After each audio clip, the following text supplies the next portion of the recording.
Bonsoir et merci d'être venus nombreux pour cette rencontre parce que quand on s'intéresse à l'histoire en général et plus particulièrement à l'histoire qu'on appelle contemporaine et qui commence au moment de la Révolution française, traditionnellement dans notre histoire de France, eh bien on est toujours surpris de la richesse de cette histoire quand on s'y plonge dans le détail, et c'est ce que je vous propose de faire avec les deux livres dont vont parler nos deux invités, Robespierre, la fabrication d'un monstre, par Jean-Clément Martin, qui est à ma gauche et donc à votre droite, et l'anti-Robespierre.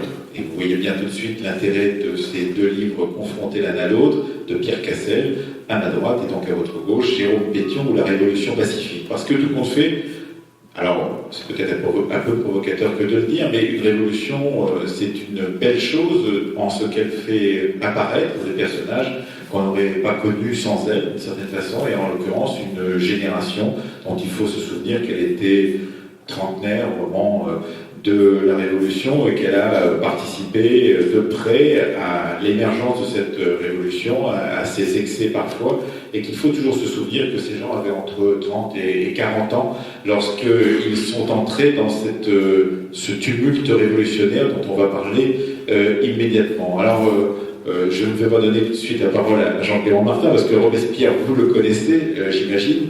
Je vais peut-être donner la parole à celui qui fut mon hôte lorsque je m'ai visité il y a quelques années cette bibliothèque pour France Culture et pour la Fabrique de l'Histoire, à savoir Pierre Cassel, puisque vous l'avez, on vient de le dire, dirigé pendant très longtemps. Vous avez été conservateur général de cette bibliothèque de l'Hôtel de Ville.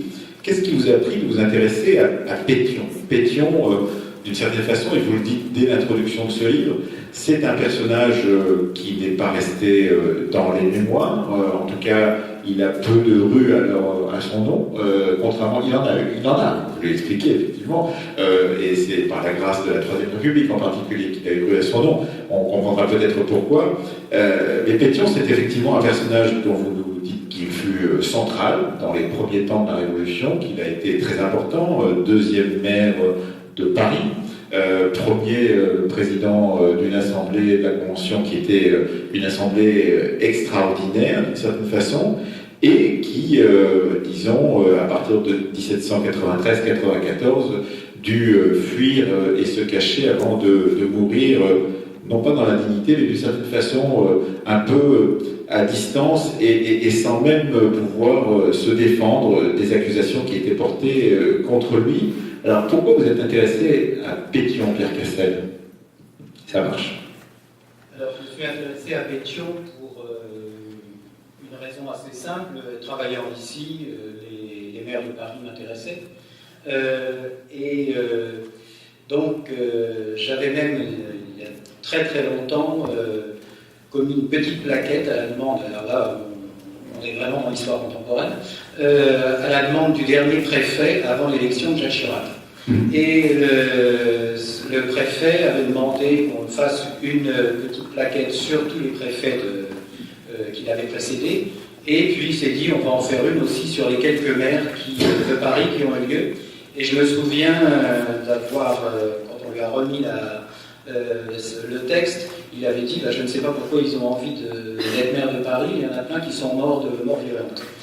Et en écrivant cette petite plaquette, je m'étais effectivement, j'avais écrit sur Pétion, et j'avais vu sa mort épouvantable, et ça m'était resté. Et puis, j'ai fait d'autres choses, et puis plus tard, je me suis intéressé vraiment à son action comme maire de Paris, et je voulais écrire un article assez important sur son action comme maire de Paris. Et puis, en travaillant sur lui comme maire de Paris, je me suis aperçu que c'était un personnage bien plus important que ça, et bien plus avec une activité beaucoup plus importante dans le cours de la Révolution. Et donc, de fil en aiguille et d'archive en archive, voilà, je suis arrivé à écrire sur un personnage sur lequel on n'avait jamais écrit, et de faire ce gros livre. Il est chartrain. Il est né en 1756. Voilà, donc comme vous le dites, il avait 33 ans au moment de son élection aux États généraux. Il est chartrain, avocat, comme beaucoup d'autres, fils d'avocat, petit-fils d'avocat, et en plus les trois se prénommaient Jérôme. Très rapidement, s'ennuient comme avocat, comme beaucoup d'autres dans leur province. Alors c'était un avocat qui avait des causes, mais il s'ennuie et donc très rapidement il écrit. Pour se faire connaître à l'époque, il fallait écrire pour les académies de province qui lançaient des sujets au concours. Et son premier écrit, c'est sur l'infanticide. Et comment lutter contre l'infanticide. Et donc dans ce premier livre qu'il écrit en 81, donc il a 25 ans, il décrit la condition des femmes, qui peut être terrible, les femmes abandonnées, les femmes qui ne peuvent pas élever leur enfant parce que si elles élèvent leur enfant, elles ne peuvent plus travailler, et donc qui risquent soit de les tuer, soit de les abandonner.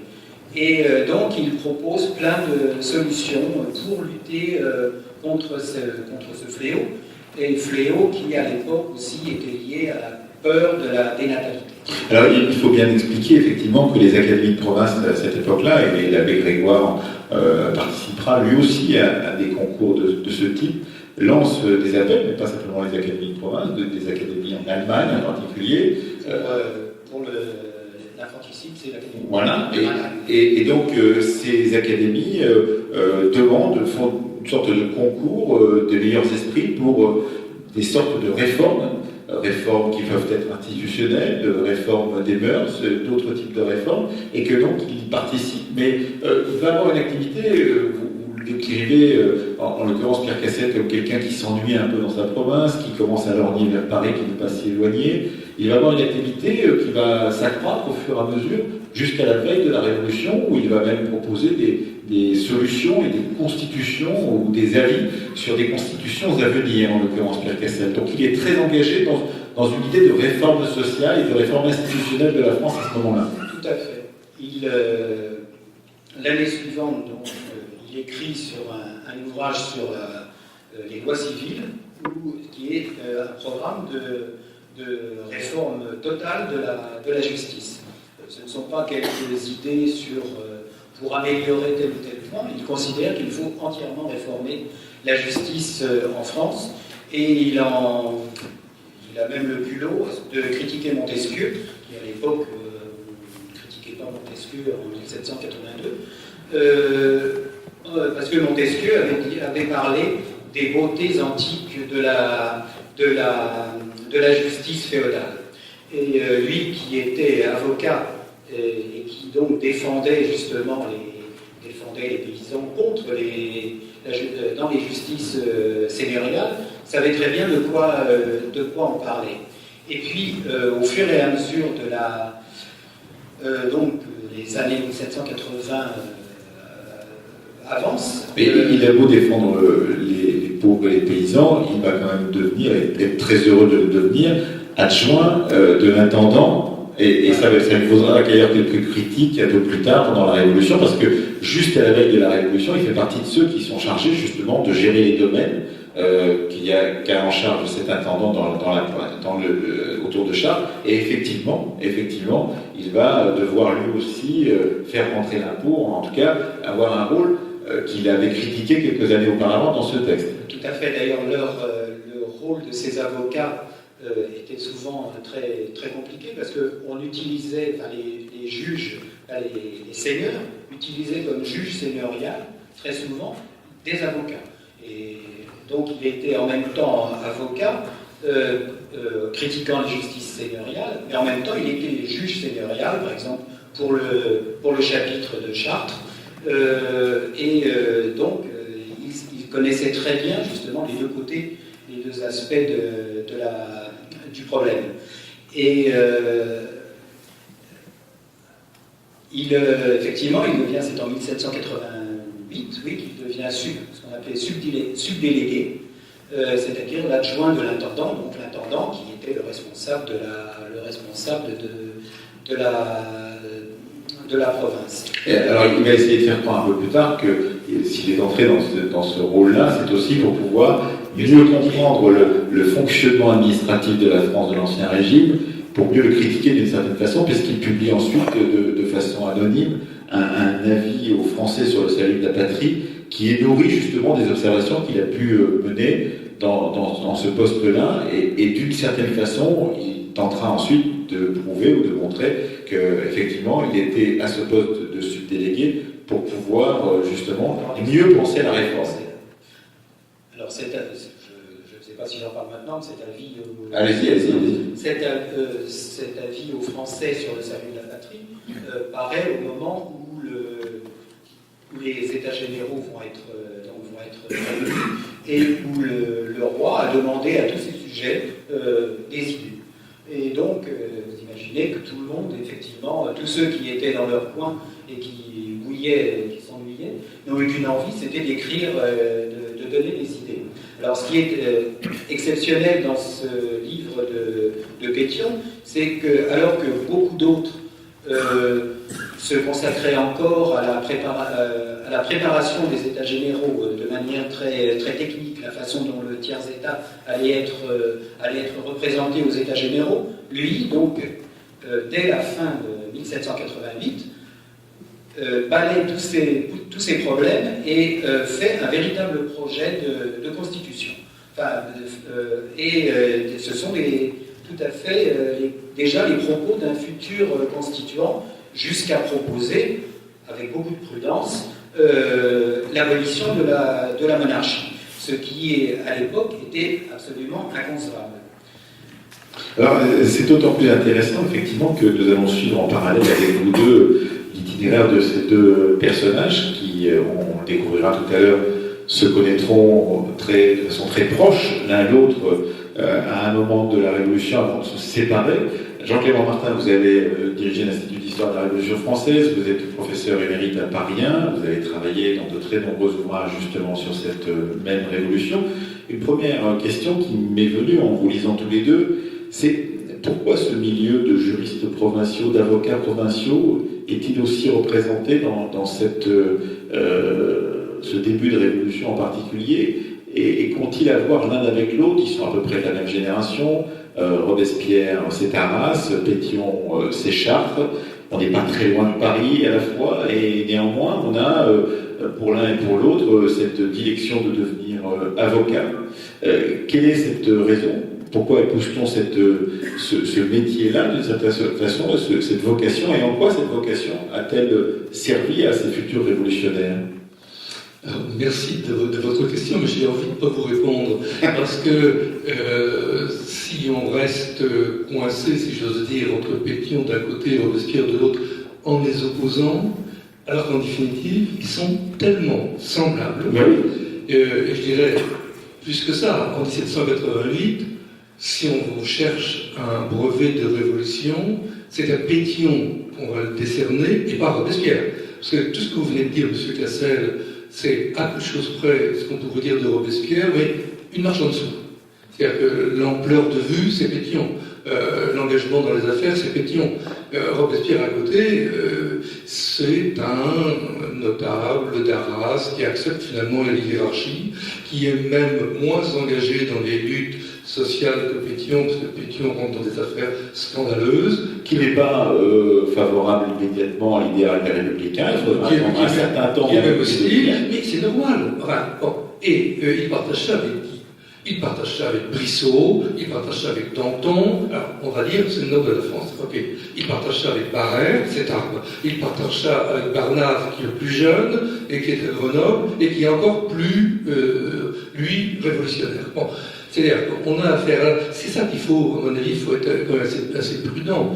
On n'a pas affaire, pour Pétion comme pour Robespierre, à des gens qui s'ennuient seulement. Non, ce sont des gens qui sont à un moment où, depuis 1770-1775, il y a vraiment un courant de réformes qui touche toute la France et qui fait que tout le monde a des idées sur l'économie, sur la traite des Noirs, sur tout ce que vous voulez. Oui, sur les carpes et les étangs du côté des Dombes qu'il faut peut-être assécher ou pas. Tout le monde a ses idées Et ça se comprend parce que les affaires importantes, ce sont des affaires plaidées.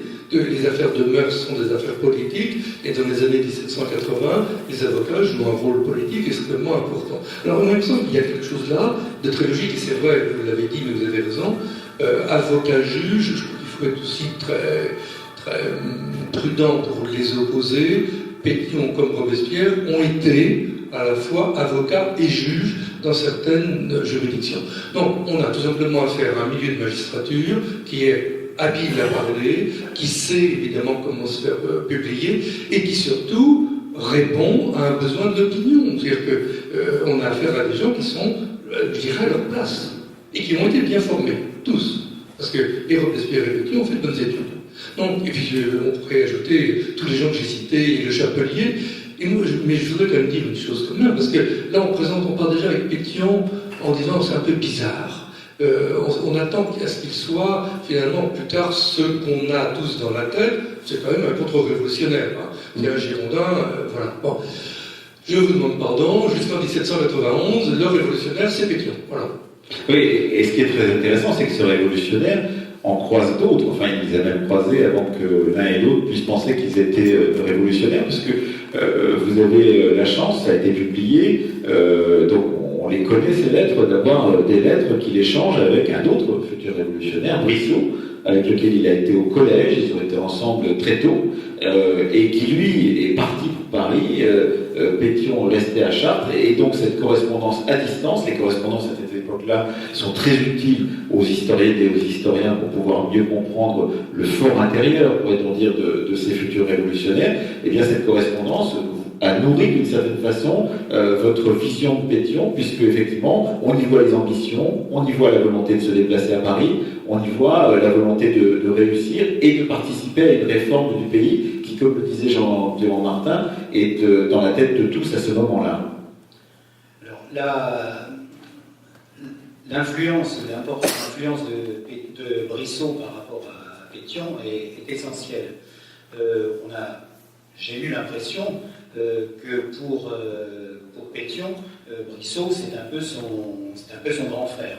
C'est son modèle. C'est celui qui a tous les courages, jusqu'à se faire embastiller parce qu'il écrit des pamphlets contre Marie-Antoinette. C'est celui qui bouge dans l'Europe et autour, et qui s'en va partout à Genève ou ailleurs. Qui connaît déjà qui croise déjà Mirabeau, Clavière, etc. Et surtout, qui est un des familiers de ce qu'on appellera la faction d'Orléans, en tout cas le cercle d'Orléans, c'est-à-dire autour du duc d'Orléans, personnage immense comme influence à la veille de la Révolution, d'abord sans doute l'homme le plus riche de France, et celui qui est au cœur de toutes les méchancetés contre le roi, son cousin, dont il prendrait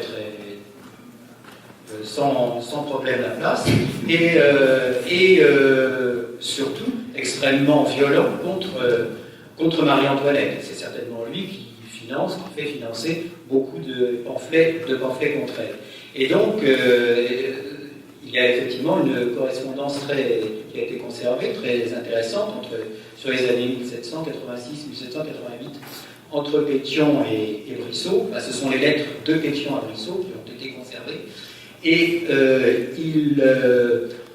il lui demande conseil, mais en même temps, c'est toujours à lui qu'il annonce également ses succès. C'est à lui qu'il annonce « Je suis subdélégué », point d'exclamation.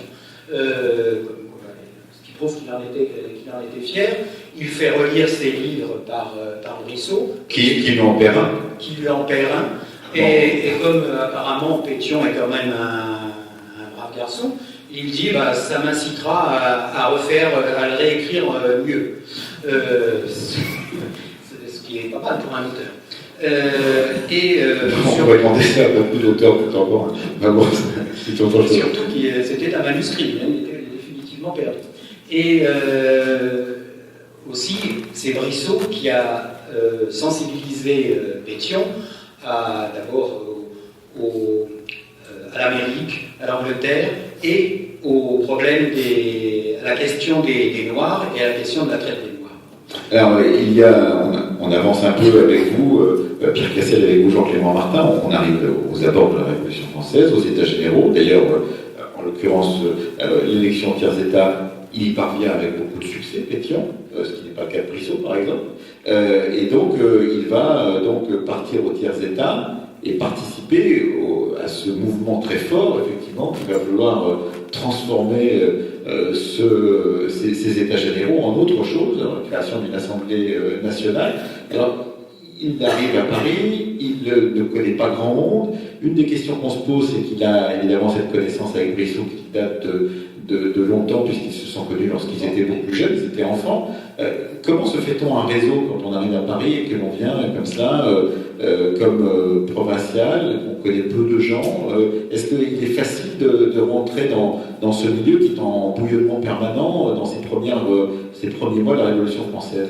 Alors, on peut dire qu'en fait, tous les députés aux États généraux débarquaient. Quand ils sont arrivés à Versailles, ils débarquaient et ils passent beaucoup de temps à aller dans des cafés, à discuter entre eux, parce qu'évidemment, les États généraux, c'est long, c'est lent, il faut beaucoup de temps pour pouvoir se décider et avancer. Le roi fait des allers-retours permanents. Alors, il y a un café qui existe à Versailles, le café Amaury, où se réunissent certains députés bretons. Le club breton. Le club breton. Et comme par hasard, Pétion habite dans le même immeuble à Versailles que l'un d'entre eux, l'un de Glaisin, qui va effectivement être l'un des créateurs de ce club. Et donc il va, dans ce club, va également s'intégrer, Robespierre va également le fréquenter. Et donc un petit groupe va commencer à se former. C'est intéressant ce moment, justement, de ces gens qui arrivent d'un peu partout et qui vont apprendre à se connaître. Oui, mais moi je serais plus pragmatique que vous. Versailles est une petite ville. Bon, donc ces députés qui arrivent sont de toute façon les uns sur les autres, littéralement, parce que déjà dans un premier temps, ils ont un mal fou à trouver des logements.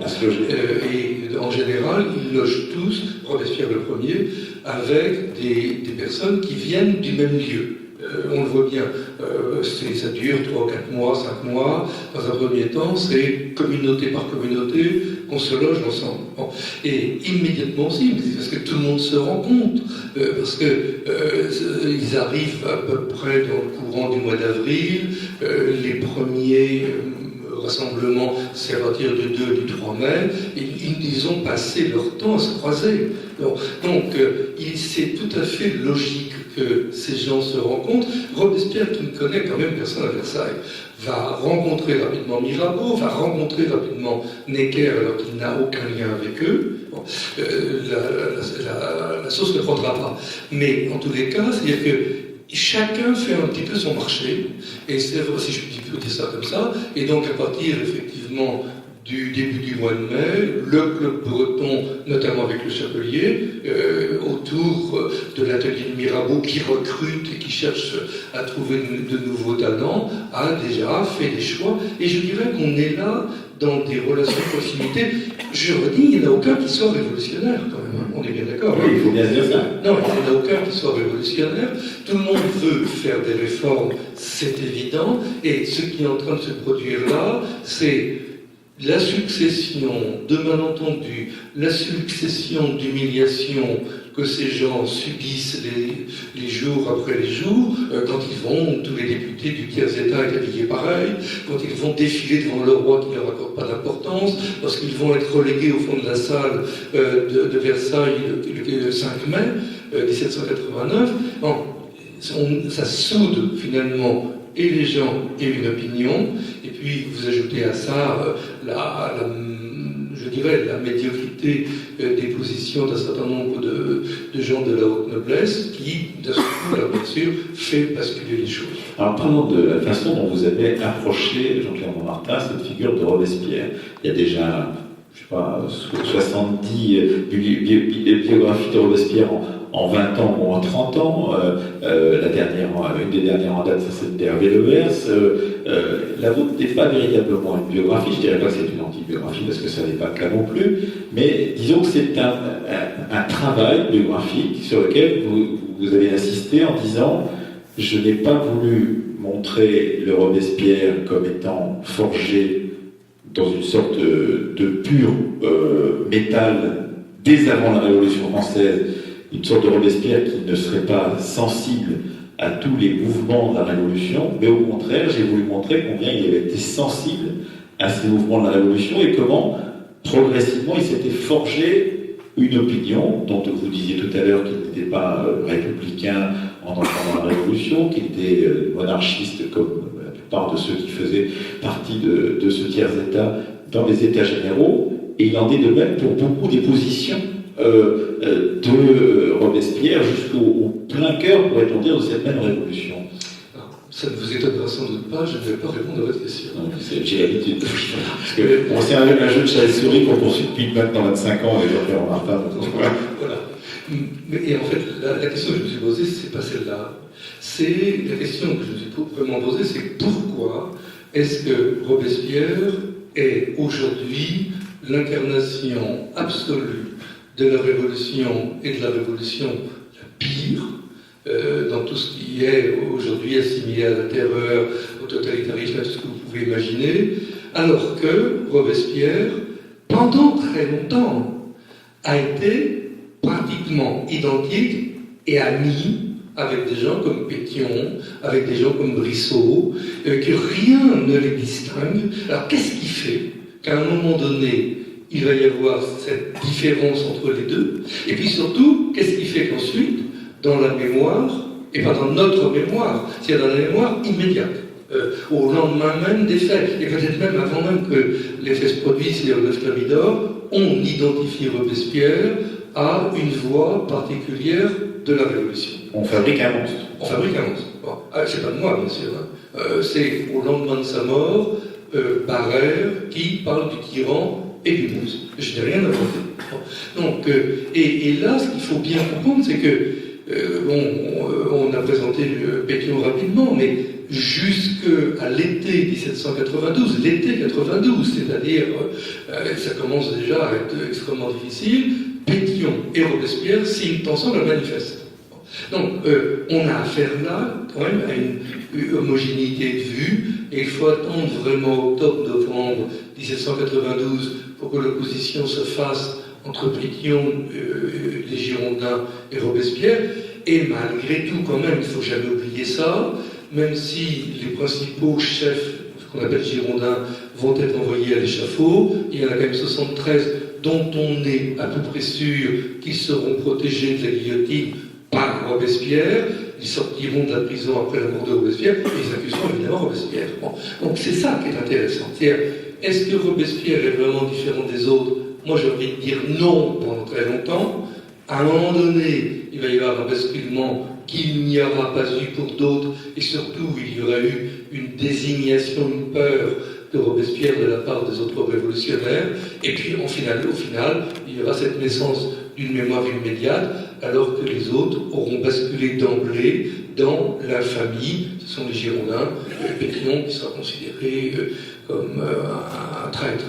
Racontons donc ces premiers mois et voire ces premières années de cette Révolution française, pendant laquelle justement Pétion et Robespierre marchent côte à côte, pourrait-on dire, mais ils sont Pétion et Robespierre et bien d'autres d'une certaine façon, au moment de la réunion des États généraux, au moment de la constitution de la première assemblée, au moment de la constituante et jusqu'à la convention, d'une certaine façon, que va présider justement ce même Pétion, après avoir été le deuxième maire de la ville, après avoir été des 3 personnes qui sont allées chercher le roi après la fuite à Varennes, être revenus dans le carrosse royal aux côtés de Madame Elisabeth en particulier, qui aura quelques directions pour lui, et lui d'ailleurs pour elle aussi, en tout cas c'est ce qu'ils ont voulu raconter l'un et l'autre. Donc voilà un personnage qui sort de sa province, qui arrive à Paris, qui monte très rapidement par le talent qu'il a, en particulier le talent d'avocat et de parole, qui monte dans ses premières assemblées de la Révolution et qui fait front, pourrait-on dire, avec ce Robespierre dont on parlait à l'instant. Alors pendant la Constituante, effectivement, Pétion et Robespierre, d'ailleurs plusieurs témoins de l'époque le disent, sont comme les doigts de la main, ce sont les deux gémeaux de la liberté, et donc ils ont effectivement fait les mêmes combats ensemble. D'ailleurs, Robespierre dit que Pétion était son frère d'armes. Que ce soit, et ce sont les mêmes combats, et toujours dans le but de d'essayer de réduire le pouvoir royal. Donc ils sont toujours d'accord sur tous les sujets qui peuvent réduire le pouvoir royal au moment où, pendant l'Assemblée constituante, on va élaborer une constitution qui restera monarchique.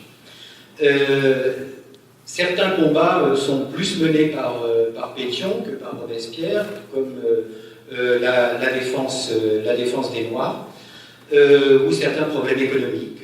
Pétion s'engage énormément sur les assignats. Mais en fait, on peut dire qu'ils sont vraiment comme les deux doigts de la main, à tel point qu'au moment de la dissolution de la Constituante, donc à la fin du mois de septembre, ils sont tous les deux mais acclamés de façon qu'ils considèrent d'ailleurs l'un et l'autre comme idolâtres et qui les choquent énormément. C'est-à-dire qu'à la sortie de l'Assemblée, alors qu'on a hué certains députés, on les acclame, ils se cachent pour éviter d'être trop acclamés. Ils montent dans un fiacre, tout ça se passe rue Saint-Honoré. On dételle les chevaux et la foule veut tirer le fiacre. Donc, c'était pour eux deux, c'était surtout pour Robespierre, quelque chose de tout à fait inadmissible. Je ne suis pas sûr que Pétion était pas plus sensible à l'hommage populaire. Oui, sur ce point, oui, il me semble qu'il faut revenir précisément sur ce qui s'est passé en juillet 1791, parce que ils sont tous les deux engagés à peu près dans les mêmes combats. Ils apparaissent tous les deux, alors on peut dire malgré tout, Robespierre peut-être même plus que Pétion, comme les députés proches du peuple dans l'Assemblée constituante. Robespierre ne participe pas aux assemblées sectionnaires des districts, mais il est considéré malgré tout comme proche du peuple au sein de l'Assemblée. Et je pense que, moi je n'ai pas voulu rentrer du tout dans la psychologie, parce qu'il y a déjà tellement de gens qui ont écrit des choses sur la psychologie de Robespierre sans avoir aucune preuve, sauf des envies de régler des comptes. J'ai délibérément éliminé cette dimension-là.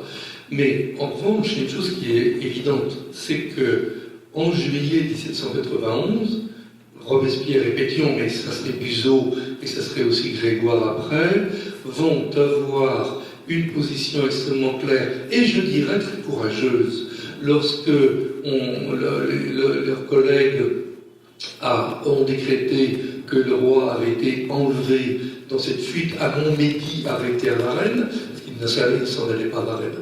Donc, donc, tous les autres députés veulent absolument maintenir une constitution factice parce qu'ils ont peur que la révolution rouvre. Pétion et Robespierre refusent cette mascarade. Bon. Et en refusant cette mascarade, ils prennent des coups parce que le club des Jacobins est vidé et ils se retrouvent extrêmement minoritaires, mais c'est ce pari-là qui fait d'eux les vainqueurs, puisque très rapidement on se rend bien compte du double jeu du roi, et que très rapidement le club des Jacobins devient le club essentiel. C'est-à-dire que là, il y a vraiment le coup de force. C'est-à-dire que c'est vraiment à ce moment-là qu'ils acquièrent leur popularité à tous les deux, leur popularité traduite par Pétion, alors sans doute certainement parce qu'il aime quand même les honneurs, les fauteuils, et puis les locaux sont bien. Bon, donc, devenir maire de Paris, c'est intéressant, et Robespierre, sans doute parce qu'il n'a pas envie d'exercer de responsabilité et veut garder peut-être son indépendance d'animateur ou de philosophe, je ne sais pas, mais en tous les cas, lui, n'a pas de fonction, n'en revendique pas, même s'il n'aime pas trop ça, et va se contenter d'être journaliste, on va dire ça comme ça, et animateur d'idées. Mais l'un et l'autre, au milieu de 91, il faut bien voir que là, ils ont quand même gagné leur coup et qu'ils ont relancé la révolution. Une relance de la révolution qui va d'ailleurs être sévère pour Pétion, parce que certes, il va exercer ce pouvoir de maire de Paris, il en est heureux, mais évidemment, cette révolution va parfois plus loin qu'il ne le souhaiterait. Il y a effectivement la prise des Tuileries en 1792, et là, effectivement, il se retrouve dans une situation difficile, puisqu'il se retrouve face à un souverain dont il a voulu réduire les pouvoirs, comme vous le disiez très bien, Pierre Cassel, mais ce souverain, dans une sorte de coup de force autoritaire, veut voir démettre celui qui, selon lui, ne l'a pas bien protégé, et même été un de ceux qui a poussé ses foules à envahir son palais. Et on voit bien qu'il y a là un nœud très important, peut-être même, alors sans faire de psychologie, un nœud très important dans la vision que peut avoir du pouvoir Pétion à ce moment-là, alors qu'il est depuis presque un an le responsable de cette ville de Paris. Alors, effectivement, c'est d'ailleurs ce qui distingue à ce moment-là essentiellement Robespierre et Pétion, c'est que Pétion accepte des responsabilités politiques dans le cadre de la monarchie constitutionnelle. Et pas les moindres responsabilités politiques, puisque ce sont les responsabilités d'élection il se fait élire maire de Paris, et à l'époque, le maire de Paris est sans doute le personnage le plus puissant après le roi et ses ministres, puisque, contrairement à l'heure actuelle, le maire de Paris cumule à l'époque les pouvoirs du maire de Paris et celui du préfet de police. Donc, dans une sorte de cohabitation avec le roi et ses ministres, on a un maire jacobin, que l'on sait être révolutionnaire, et qui va devoir assurer l'approvisionnement de la grande ville, mais aussi maintenir l'ordre dans la capitale du roi constitutionnel. Une capitale qui est quand même bouillonnante et en mouvement. Bouillonnante. Et Pétion, d'ailleurs, il y a beaucoup de caricatures à ce moment-là contre lui, en disant qu'il se met tout le temps entre le peuple et la loi. D'ailleurs, ce qu'il revendique lui-même. Et il va, sa peur, c'est de renouveler ce que son prédécesseur Bailly avait fait au moment de la manifestation de juillet 1791, et où il avait déployé le drapeau rouge de la loi martiale et fait tirer sur la foule au Champ de Mars. Et donc Pétion s'était dit jamais c'était son obsession. Et donc il a toujours trouvé les moyens d'accompagner les manifestations, et qui ont été fort nombreuses, pour, comme il l'a après revendiqué, il a revendiqué que dans son passage comme maire de Paris, il avait toujours su épargner le sang des hommes. Et effectivement, il a toujours accompagné les manifestations, ce qui veut dire que le peuple de Paris, sous son mandat, a pris l'habitude qu'on pouvait manifester et ne jamais être réprimé. Ce qui va entraîner ensuite d'autres événements, et d'ailleurs qui vont dépasser, qui dépasseront Pétion. Et en particulier, alors c'est le 20 juin, donc l'envahissement, les Tuileries sont envahies. Pétion arrive un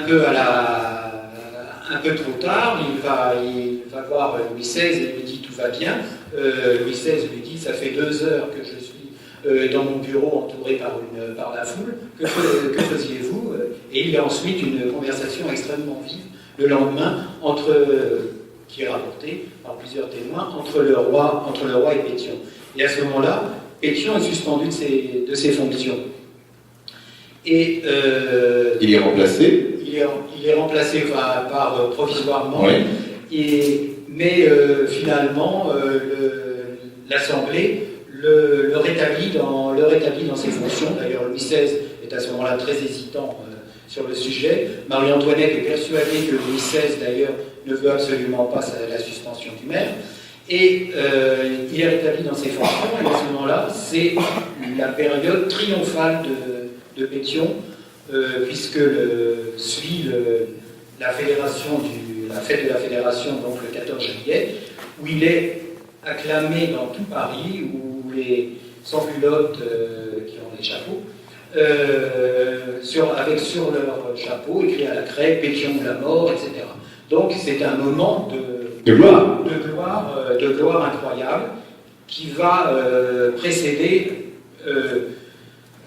une chute plutôt brutale, puisque après le 10 août, il va perdre toute influence à Paris. Qu'est-ce qui fait justement que ce moment-là, si on parle de ces relations entre ces deux hommes, puisque vous avez écrit sur ces deux personnages, de Robespierre et de Pétion, ce moment-là est à la fois l'acmé de leur rapprochement, pourrait-on dire, et le début de la fin, en l'occurrence de Jean-Clément Martin. Alors là aussi, je dirais, il y a une logique sociale et politique qui me semble évidente, parce que ce qu'on voit avec Pétion, c'est un homme qui est dans une trajectoire institutionnelle, qui est soutenu par ceux qu'on appelle les sans-culottes jusqu'à ce moment-là, mais ce qu'il n'a pas bien compris, mais personne n'a vraiment compris complètement non plus, c'est qu'en juin 1792, la manifestation qui a eu lieu s'est déroulée sans la commune de Paris, sans les chefs de section parisiens, sans les députés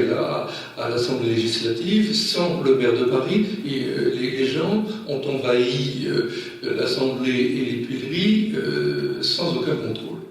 Et il y a quelque chose qui se passe là, c'est-à-dire que d'un seul coup, il y a des mouvements populaires, on va dire ça comme ça, et militants, qui se mettent en place et qui sont en train de réorganiser complètement l'ensemble du rapport de force, puisque à partir de juillet 1792, parce que la question elle est là, c'est les ennemis arrivent, Lafayette est en train de trahir, le roi est hésitant, donc l'urgence est immédiate, et ceux qui semblent pouvoir donner des réponses, ce sont les fédérés qui viennent de province et les sans-culottes des rues parisiennes qui sont à ce moment-là en train de nouer des liens clandestins pour faire ce que moi j'appellerais bien la vraie révolution française, celle de 1792, préparée par des révolutionnaires qui s'organisent en comité secret, qui prennent des décisions, qui organisent l'attaque des Tuileries le 9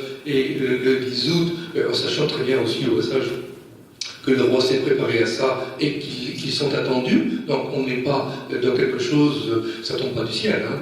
On est bien là dans un coup de force prémédité des deux côtés. Or, que fait Pétion dans ces cas-là? On sait qu'il est à côté, il est dans son lit, il préfère ne pas sortir, on lui demande de ne pas bouger pour éviter de le compromettre. Que fait Robespierre? Il n'est pas présent non plus d'ailleurs. Robespierre a été mêlé à la commune insurrectionnelle, il a sans doute fait des discours pour les fédérés, il est chez lui, rue Saint-Honoré, il aura des nouvelles du 10 août par Westermann qui va les lui donner. C'est-à-dire que dans un sens, ils se ressemblent tous les deux, sauf sur un point, c'est que Pétion, avec ses fonctions, se retrouve là démis de fait de ses fonctions par la commune insurrectionnelle qui est vraiment dirigée par Danton, commune insurrectionnelle qui donne à ce moment-là une place revendiquée par Robespierre qui l'accepte. Donc le basculement est là. Quels sont les alliés avec lesquels vous voulez fonctionner? C'est ça la question. Bon. Pétion n'a pas compris que la rue était en train de prendre le pouvoir. Robespierre l'a compris. Au passage, pour moi, il est évident qu'avec 2 ans d'écart, c'est ce qui va se produire quand Robespierre voudra se débarrasser de ses alliés. Les mêmes questions se poseront différemment, mais les mêmes questions se poseront obligatoirement quand on veut garder le pouvoir. À un moment donné, les alliés qu'on avait, il faut savoir s'en débarrasser parce qu'ils sont en combat. Et c'est ça ce qui se passe en août. Au passage, une chose quand même, puis on va revenir sur le cours des événements, c'est que août et septembre 1792, il faut penser à ce que ça veut dire. Donc on vient de prendre les Tuileries, 1000 morts, 1200, on ne sait rien, enfin des scènes absolument abominables. Danton et Marat sont vraiment les maîtres de la Révolution et de Paris. Et 5 septembre, alors que, on le sait, les massacres ont commencé dans les prisons, 5 septembre, Robespierre, lui vraiment, organise les élections des députés à la Convention dans Paris et tient tellement l'Assemblée électorale qu'il va être élu que Pétion ne sera pas. Donc, je dirais, la traduction immédiate, concrète de ce que je viens de dire, elle est là. C'est-à-dire que d'un seul coup, on voit bien que... La main passe. Voilà, la main est passée et Pétion, de tout puissant, et ses amis les Girondins, se retrouvent... Alors attention quand même, ils sont majoritaires, dans l'opinion. Ils sont soutenus jusqu'en décembre 1792, même février 93, par la majorité des députés de la Convention. Il ne faut pas voir les choses autrement. Mais on voit bien que là, ils n'ont pas compris que ces alliés indispensables à la Révolution, les sans-culottes, ont noué un pacte et que ça, ils n'arrivent pas à les contrôler. C'est tout de même fascinant, vous qui connaissez si bien ce cours de la Révolution française, Julien Martin, pour y travailler depuis tant d'années, que de regarder dans le détail justement ces mouvements, ces plaques tectoniques qui bougent très lentement, mais qui ont des conséquences comme les tremblements de terre considérables. C'est-à-dire que ce que vous nous décrivez, ce sont des petites alliances temporaires qui vont devenir durables pour un certain temps, mais qui vont être remplacées par d'autres alliances un peu plus tard, parce que tout aura bougé autour. Oui, et que surtout, les partis pris qui sont adoptés par les uns ou les autres sont ou non validés par les faits. Parce que c'est ça l'essentiel. Vous pouvez dire ce que vous voulez, mais si vous vous trompez complètement et que sur les faits vous donnent tort, vous avez perdu. Bon. Donc on voit là que, pour prendre l'exemple, bien sûr, auquel tout le monde peut penser, bon, Robespierre et Pétion vont donc se disputent le 5 septembre. Les Girondins vont intervenir, et Pétion et les autres, à partir du 6 ou du 7 contre les massacres de septembre. On le sait. Bon. Et parce que là, il y a vraiment l'horreur est ressentie. Robespierre ne dira rien, et Robespierre, en novembre 1792, va les accepter, avec la fameuse formule « vous vouliez la révolution sans la révolution ». Bon.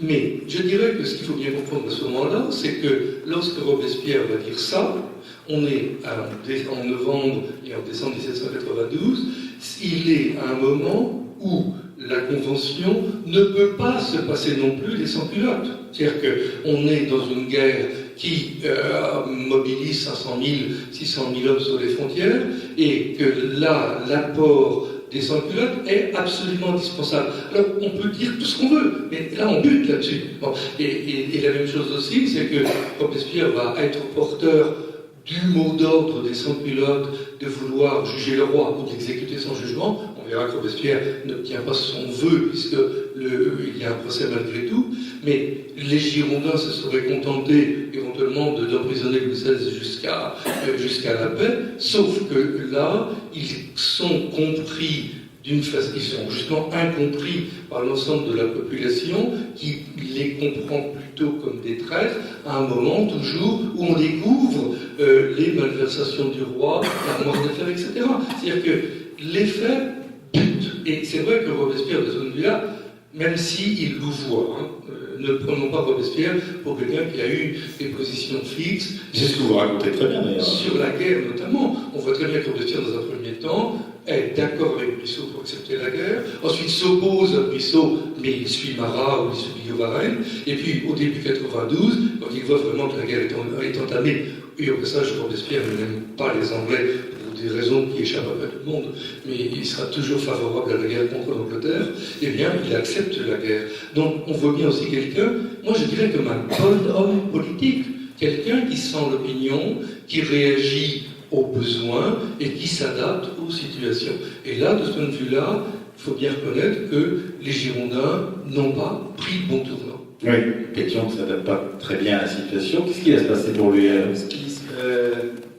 En plus, Pétion, à l'automne 92, la situation est effectivement très, très fluctuante, et Pétion peut être encore dans un moment d'illusion, parce qu'il il faut élire un nouveau maire de Paris, puisqu'il a été élu, Pétion a été élu à la Convention nationale, et les élections se déroulent, et il est réélu, et encore plus triomphalement que la première fois. Donc, dans son esprit, Paris le soutient encore, ce qui certainement n'améliore pas sa vision, ou en tout cas sa lucidité. Mais à ce moment-là, effectivement, Pétion considère de toute façon, je pense, qu'à partir du moment où la République est proclamée, pour lui, la Révolution est achevée. Et donc, il va sans arrêt essayer de concilier ce que Marat lui reprochait, de concilier les êtres inconciliables, c'est-à-dire de concilier tous ceux qui avaient fait la Révolution. Parce que s'il a un vrai ennemi, c'est Marat. Alors là, c'est d'ailleurs, Pétion le traitait de fou à Travillers. Et même que son physique était le reflet de sa pensée. C'était un véritable détestation, mais qui était mutuelle. Il y a des articles extraordinaires dans la vie du peuple contre Pétion. Et comment se passe le début de la descente infernale, pourrait-on dire, pour Pétion? C'est la rupture, c'est le procès du roi. Pétion, d'abord, est assez peu favorable finalement à ce qu'on fasse un procès au roi. Et si on fait un procès, il est plutôt pour une peine sursitaire, pourrait-on dire. Contrairement justement à Robespierre ou à Saint-Just, qui disait qu'on n'avait pas besoin de juger le roi, le fait d'être roi suffisait pour être condamné. Pétion dit à quelle peine on va le condamner, comment, etc. Donc il faut bien qu'il y ait un tribunal. Et c'est Pétion qui fait finalement, qui obtient que la Convention juge le roi, et il intervient également, alors là tout à fait contre Marat, pour que le roi ait un conseil et des avocats. Mais Pétion, au moment où le roi est condamné, il dit que le roi effectivement doit être puni, puisqu'il est coupable, mais il demande que la peine qui va être prononcée par la Convention soit soumise à un appel au peuple.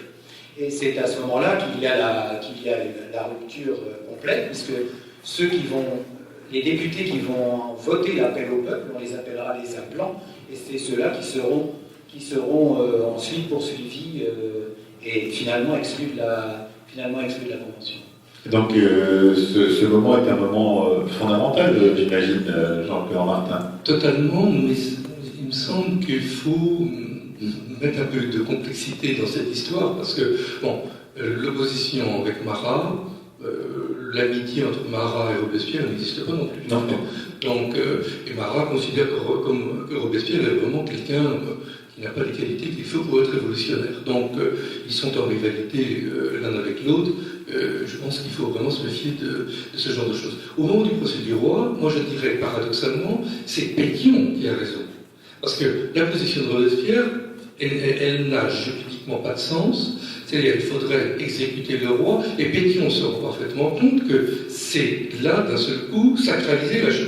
Bon, donc, instituer un procès, se mettre tout à plat. Au passage, Marat est favorable au procès. Bon, faut bien comprendre les choses. Bon, Robespierre et Saint-Just ne sont pas suivis par les députés, ils font un vrai procès. On peut discuter beaucoup sur le procès, mais c'est un procès, mais il y a des avocats. La majorité simple pour la mort, c'était contraire au code pénal. Le point n'a pas été soulevé. Mais je dirais surtout que le problème du procès, c'est que Pétion et ses amis ont mêlé au procès un règlement de compte. Parce que l'appel au peuple, c'est pas seulement dans le but de sauver le roi, ce qui sera toujours dit. C'est pas ça. Parce que c'est toujours, quand on lit les pages du procès, on se rend compte que ce qui revient continuellement, c'est les massacres de septembre que les Girondins n'ont pas acceptés. C'est ça qui est en cause. Ils estiment que cette convention dans laquelle ils sont n'est pas légitime. Et c'est pour ça qu'ils ont été élus, eux, par la province.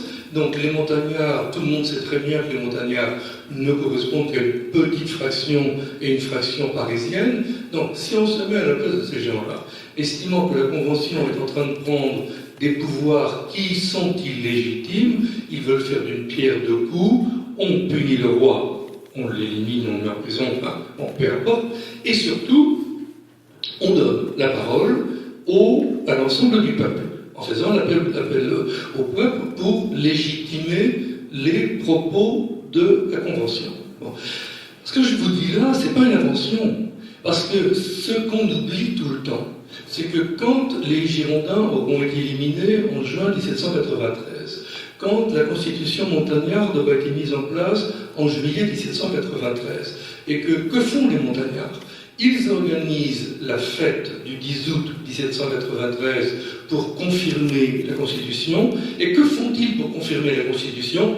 Ils font venir 7000 hommes de l'ensemble du pays parce qu'ils estiment que la décision de la Convention ne suffit pas. C'est-à-dire que tout le monde sait bien que la Convention est illégitime. Et il faudra que la Constitution soit approuvée par un vote, et surtout soit approuvée par tous ces délégués qui viendront à Paris, et dont on se débarrassera immédiatement, parce qu'on n'a pas envie d'avoir des rivaux. À partir de la mi-août, on leur dit, bon, ça y est, maintenant vous rentrez chez vous, vous allez dire à tout le monde que la Constitution est établie, et moyennant quoi, qu'est-ce qu'on fait? Il ne faut quand même pas l'oublier non plus. On laisse la Convention en place. C'est-à-dire, si on réfléchit 2 secondes, la Convention, c'est une assemblée constituante. Elle a fait son boulot, le roi a disparu, la Constitution est établie, normalement, la Convention doit être dissoute. C'est ce que, manifestement, Danton a calculé.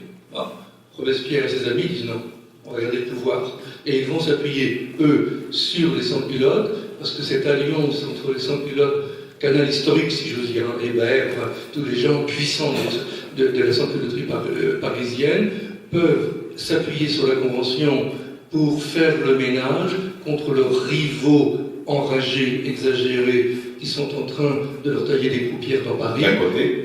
À gauche, à l'extrême gauche. Donc, on s'arrange entre soi, si j'ose dire. La Convention reste en place. Bon, c'est vrai qu'il y a la guerre de Vendée, et que l'urgence est quand même là. Bon. Mais on voit bien que là, il me semble que c'est ce rapport de force qui est en jeu. Le roi a été un maillon là-dedans.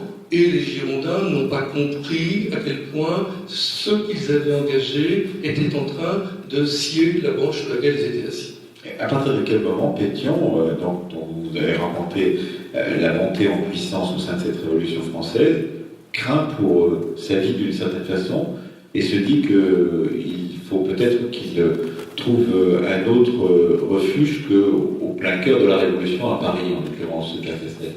Alors c'est juste avant le coup d'État, l'exécution contre une partie de la Convention qui exclut une partie de la députation. C'est à la fin du mois de mai. Il y a des manifestations dans Paris qui se multiplient. Et donc, plusieurs de ses amis quittent Paris. Lui-même se cache à partir de, donc après les journées du 30 mai et 2 juin 93.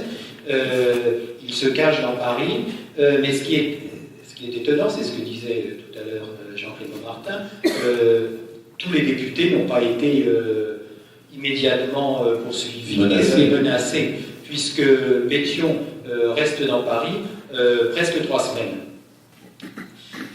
Il reçoit chez lui, il y a 2 gendarmes qui occupent son domicile, qui surveillent ses allées et venues.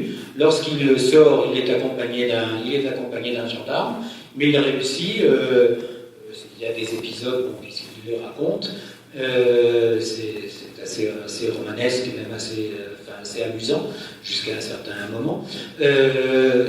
Il réussit finalement à filer à l'anglaise. Est-ce qu'on peut jeter quand même, parce que c'est amusant quand même, il y a même 2 ministres girondins qui sont arrêtés et qui font leur travail de ministre, malgré tout, avec des gendarmes avec eux. C'est amusant. Donc finalement, il quitte Paris et il va rejoindre Caen. À Caen, déjà, s'était rassemblée une partie des députés girondins.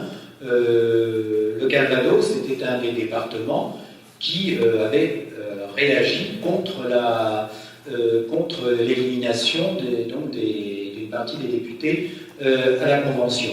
Et ils se réunissent, une partie des députés se réunissent à Caen.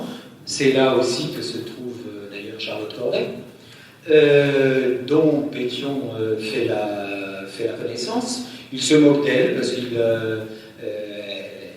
doit lui paraître très exaltée et pas très sérieuse.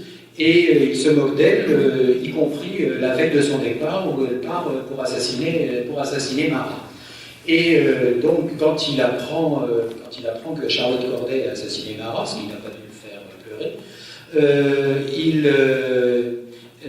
il dit, eh bien, les hommes doivent prendre exemple sur cette femme. Ensuite, finalement, les députés à Caen espèrent pouvoir soulever une partie des départements contre la Convention. Ils sont battus à plat de couture à Vernon. Et il faut donc, et en fait, les représentants de la Convention vont bientôt arriver à Caen et arrêter tout ce monde qui est déclaré hors la loi. Alors, hors la loi, c'est très grave. Enfin, ça voulait dire que si vous étiez arrêté, il suffisait de constater votre identité pour être exécuté. Donc, ils sont déclarés hors la loi, et ensuite, à partir de ce moment-là, c'est une errance à travers tout l'ouest de la France, en passant par la Bretagne. Là, c'est extrêmement romanesque, et ils finissent par échouer, Pétion, avec Gabet, avec Barbaroux, avec Buzot, à Saint-Émilion. Oui, et vous qui êtes spécialiste justement entre autres des guerres de Vendée, en l'occurrence, cette errance se passe dans ce territoire qui est en révolution, on pourrait te dire, ou en contre-révolution dans cette époque-là, Jean-Clément Martin.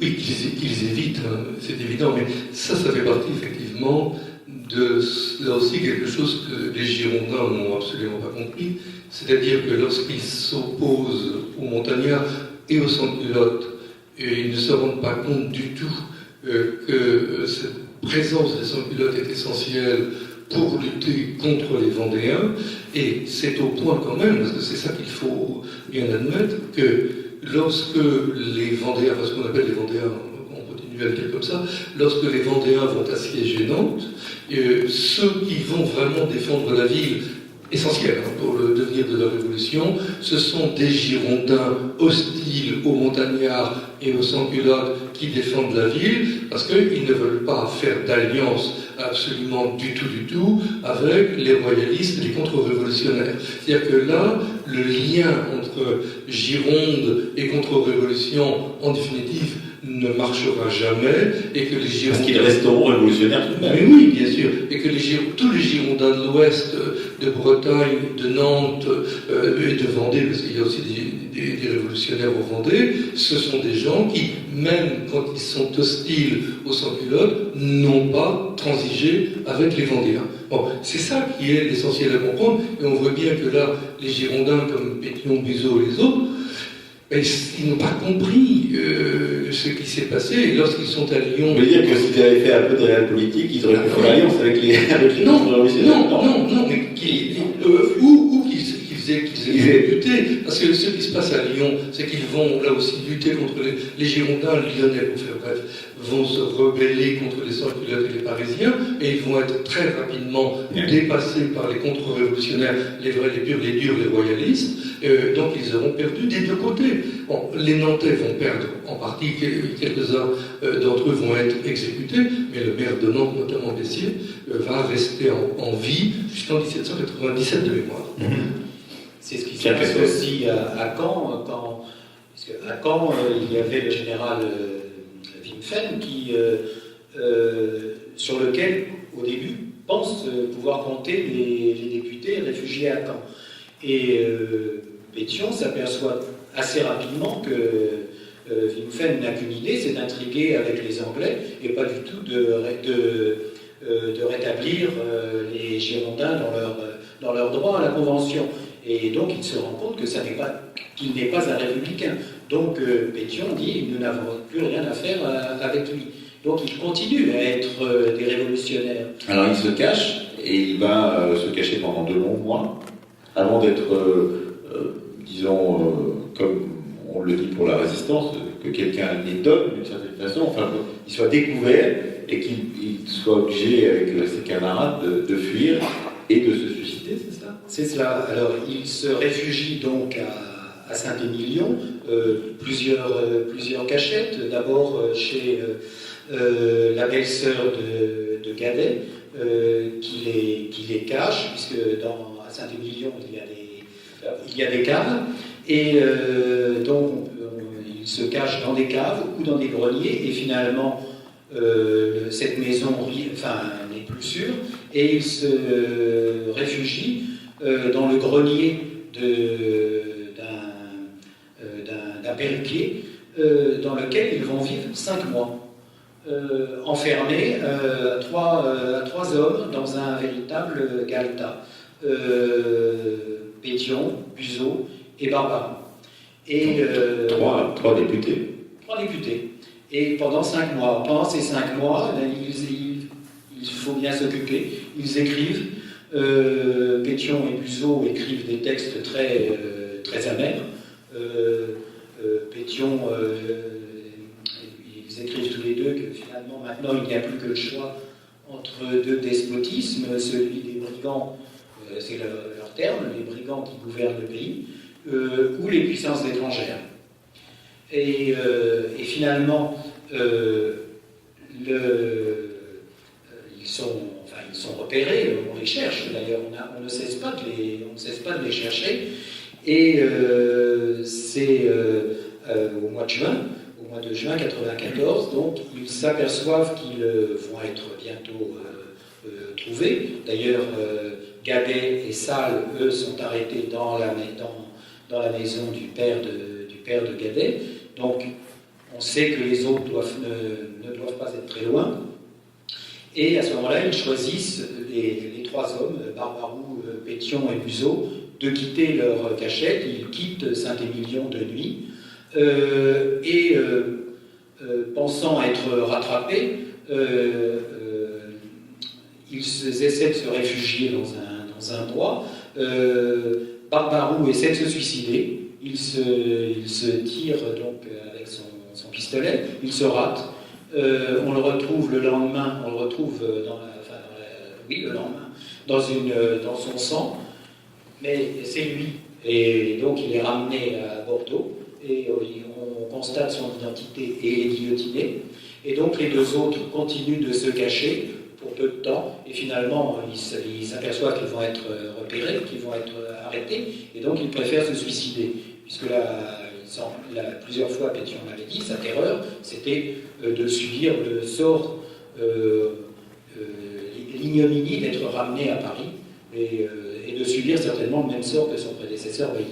Oui, alors il y a tout de même effectivement un parallélisme qu'on a un peu forcé dans cette rencontre, mais tout de même c'est à peu près dans le même moment où le monstre Robespierre est fabriqué, en l'occurrence, et qui va immédiatement disparaître, effectivement, sous les coups de ses ennemis, ce que vous racontez fort bien dans la fabrication d'un monstre, Jean-Clément Martin. Alors, en remontant quand même un tout petit peu le temps. Il faut remonter un peu, oui. On va remonter un peu le temps, parce que donc Pétion a perdu en quelque sorte complètement dans l'automne 1793, et c'est à ce moment-là que Robespierre obtient enfin le pouvoir collégial, mais le pouvoir qu'il n'avait jamais eu auparavant. Ouais. Bon, et alors, je dirais deux choses, parce qu'on ne va pas rentrer dans trop de détails, on n'a pas le temps, mais il y a une chose qu'il faut avoir en tête, c'est que Robespierre, jusqu'au printemps 1794, je fais la chronologie très brièvement, mais jusqu'au printemps 1794,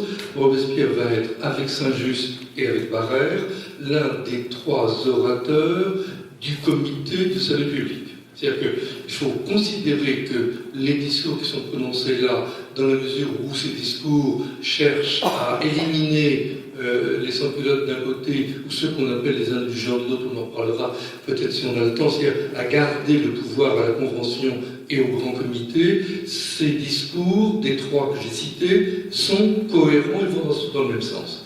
En revanche, où Robespierre joue certainement sa voix personnelle, c'est notamment le 6 décembre 1793, et je le dis intentionnellement parce que c'est pour attirer votre attention là-dessus, c'est quand alors là, vraiment de sa propre autorité, il instigue la mise en place de la liberté des cultes au moment de la Révolution, liberté des cultes et notamment du culte catholique parce qu'il ne veut pas que les paysans catholiques se transforment en martyrs et qu'il ne veut surtout pas qu'il y ait des athées dans sa République. C'est-à-dire que là, il y a un virage et il est hostile à l'athéisme et à la christianisation. C'est une opposition alors, très claire, et c'est bien compris comme tel, avec les sans-culottes et une grande partie de la Convention. Donc on voit un homme qui est à la fois un porte-parole et quelqu'un qui prend de plus en plus d'audience et de pouvoir, et qui obtient alors vraiment ce pouvoir. Et c'est là où ça pose problème. Au moment où Pétion, justement, va mourir de la façon dont on vient de le dire, Robespierre arrive, d'une certaine façon, au fait de sa trajectoire. C'est-à-dire qu'il va être celui qui préside la début de l'été 94. Voilà, juin 1794. Il préside la fête de l'être suprême et de la nature, faut pas l'oublier, qui est une fête très composite, on ne sait pas trop ce que ça veut dire, qui est comprise par un certain nombre de gens comme la liberté religieuse. Alors, c'est le jour de la Pentecôte, il est habillé en bleu, donc tout est possible. Bon, c'est compris aussi par les autres députés comme l'emprise que Robespierre est en train de prendre sur l'ensemble de la Convention et le danger qu'il y a pour eux d'être dirigés par Robespierre. Et d'un mot quand même. D'un mot, parce qu'il faut bien, on n'est pas ici par hasard, c'est qu'à partir de juin 1794, les amis de Robespierre possèdent tous les pouvoirs à Paris. Et notamment ici, l'hôtel de ville, la commune, c'est le maire, Fleuriot Lescaut, c'est la commune, c'est Payan, c'est la garde nationale, c'est Boulanger, c'est Henriot, c'est le tribunal révolutionnaire, c'est Dumas, c'est la commission administrative du ministère de l'Intérieur, c'est Hermann, et puis c'est l'école de Mars et c'est le bas. C'est-à-dire qu'à partir de l'été 94, et c'est ça qu'il faut bien comprendre, alors que Pétion a disparu, Robespierre devient l'homme de trop. Parce qu'on le craint, parce que les députés craignent pour leur vie, et honnêtement, on ne peut pas dire qu'il s'est tort, parce que Robespierre leur a fait passer parfois de sales quarts d'heure quand il a fait venir Fouché chez lui et qu'il s'est opposé à ce qui avait été fait à Lyon, qu'il a rappelé Carrier de Nantes et que Carrier a échappé miraculeusement à la guillotine en mars 94. Donc tous ces gens, à partir de juin, vont commencer à trembler, légitimement, je pense. Et trembler d'autant plus que Robespierre intervient dans quelques procès. D'une façon, il a eu tort d'intervenir dans des procès pour influencer la marge de la justice. Et c'est comme ça, il faut bien comprendre les choses pour aller vite tout de suite, au fait que l'échéance du 10 août est évidente. Le 10 août, tout le monde l'a oublié, c'était une fête.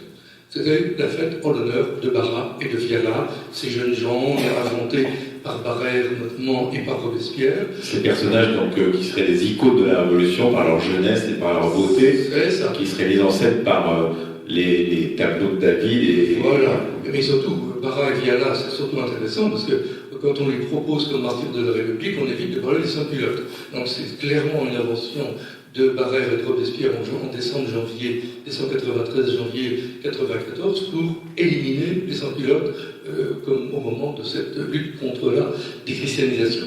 Et le 10 août, on attend une grande fête qui pourrait être l'équivalent de la fête du prairial, du biprairial, c'est-à-dire la fameuse fête de l'être suprême et de la nature, peut-être 400 000 personnes. Et donc les députés peuvent dire, le 10 août, la garde nationale, les 3000 enfants d'école de Mars et tous les autres là sont à la dévotion de Robespierre. S'il veut faire un coup d'État, nous y passons tous. Et donc ils vont faire un coup d'État, eux. Et ils vont faire un coup d'État en pensant certainement que Robespierre va en faire un. Bon. Et c'est pas complètement idiot, parce qu'il y a une tentative de réconciliation le 5 Thermidor, qui tourne un peu, ça ne marchera pas, et quand le 8 Thermidor, Robespierre intervient à la Convention pour faire ce qui sera son dernier discours, pour dire au passage qu'il est contre, je cite, 2 fois, le système de la terreur, c'est Robespierre le dire. Donc, et le soir même aux Jacobins, Billaud Varenne et Claude Desrois, qui sont théoriquement ses amis, viennent à nouveau aux Jacobins pour écouter Robespierre, et ils sont menacés de mort directement par le président du tribunal révolutionnaire. Donc, je n'invente rien, c'est-à-dire que là, la menace, elle est là, si bien qu'on comprend à partir de ce moment-là que d'un seul coup, tout va s'accélérer, et que dans la nuit du 8 Thermidor, Robespierre ne se fait rien, tout simplement parce qu'il n'y a rien à craindre, Robespierre. Il a tout dans les mains. Bon. Et les autres, au contraire, s'agitent fébrilement, vont en destituer précisément les généraux de garde nationale, vont destituer le bas de l'école de Mars, et le 9 Thermidor au matin, on va mettre Robespierre, vous savez, en minorité, en arrestation à 2h de l'après-midi, et vous savez tous que Robespierre est assis sur son banc jusqu'à 5h. Et là, tous les discours psychologisants disent « Ah oui, c'est normal, il était petit, il était faible, il ne voulait pas prendre de responsabilité, il ne sait pas faire, il ne sait pas agir. » Moi je dis non, pas du tout. Robespierre, il a tout pouvoir dans la main. Il sait très bien que celui qui va agir n'importe comment va être déclaré hors la loi. Bon. C'est ça le problème. Donc il faut éviter d'être déclaré hors la loi. C'est comme la règle du hors-jeu au football. Bon. Il faut garder le contrôle du ballon, il faut éviter d'être disqualifié. C'est pas compliqué. Je suis contre la suppression de la règle du hors-jeu au football. Évidemment, autrement on n'y comprend rien à la révolution. Bon. Et donc Robespierre attend, parce que tout simplement, si les autres prennent des décisions qui sont vraiment hostiles à la légalité, ils vont se faire rattraper par cette légalité et ils seront de fait contre-révolutionnaires et hors la loi. Et c'est pour ça que Robespierre attend tout simplement qu'on l'emmène en prison, parce qu'il a tous les pouvoirs. Bon. Et quand il arrive au Luxembourg, le gardien ne veut pas. Bon, alors est-ce que le gardien a peur de Robespierre? Est-ce que le gardien est pro-robespierriste? Ou est-ce que le gardien reçoit des ordres pour ne pas incarcérer Robespierre, pour que Robespierre soit hors la loi? Ça, c'est une bonne question, hein. Il n'y a pas de réponse. Bon. En tous les cas, de 8h du soir à 11h du soir, Robespierre est grosso modo la conciergerie, dans les locaux de la mairie, il attend, et ce ne sera vraiment qu'après 11h du soir que ses amis ici, à l'hôtel de ville, vont franchir le pas et oser appeler l'insurrection. Les autres, à la Convention, n'attendent que ça. Et là, bien, ce qui va se produire, c'est que les forces qu'il devait avoir autour de Robespierre, ces forces disparaissent, et que les autres, au contraire, qui ne sont pas vraiment très forts, mais ils auront bien attendu, vont investir l'hôtel de ville entre 1h ou 2h du matin, capturer les gens qui y sont, les emmener à la Convention, ensuite à la conciergerie, prendre leur identité, l'exécuter le 10 Thermidor vers 6h du soir. Bon. Et l'affaire est faite. Et le lendemain, on dit c'est le tyran qui a été tué, on dit que c'est le monstre, et un mois après seulement, donc le monstre qui dort, Tallien, qui a des comptes à régler non seulement avec Robespierre, mais aussi avec Barère et avec plein d'autres, va dire tout ce qu'on vient de vivre, ça s'appelle la terreur. Jusque-là, personne n'en avait parlé, y compris Barère, Il n'y avait pas de terreur dans la loi. À partir du 28 août 1794, la terreur entre dans la loi et on dit ce qui vient de se produire, c'est la terreur. C'est Robespierre, mais c'est Varenne, c'est Vadier, c'est Billot, c'est la bande des quatre qui en sont responsables.